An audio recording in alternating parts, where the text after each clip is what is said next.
So we're going to concentrate on a certain kind of sentence.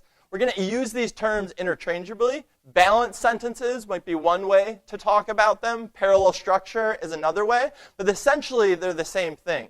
And so we're going to look really closely at this speech by Barack Obama called Red States versus Blue States that he gave at the Democratic Convention back in 2004. But first, just to give you a sort of macro level of what a balanced sentence is, Mr. Nuxall, we're going to look at this famous line by Patrick Henry. And the famous line is?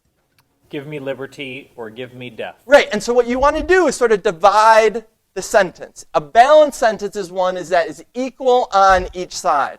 Sometimes I get to teach undergraduates. I teach this course called The Syntax of Sports, and so I often use sports analogies. So when we're teaching balanced sentences, I say, look, imagine a balanced sentence is one where you're essentially sitting on the 50-yard line, right?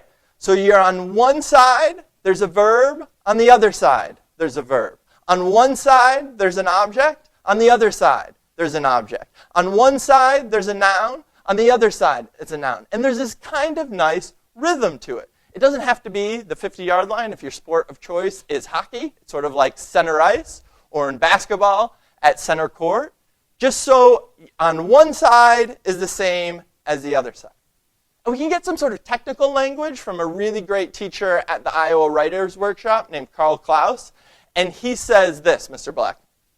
Corresponding ideas expressed in corresponding forms. That's the basic principle of balanced sentences. Right. If you have similar ideas, put them in similar forms. Another way to put it is this, Mr. Marco.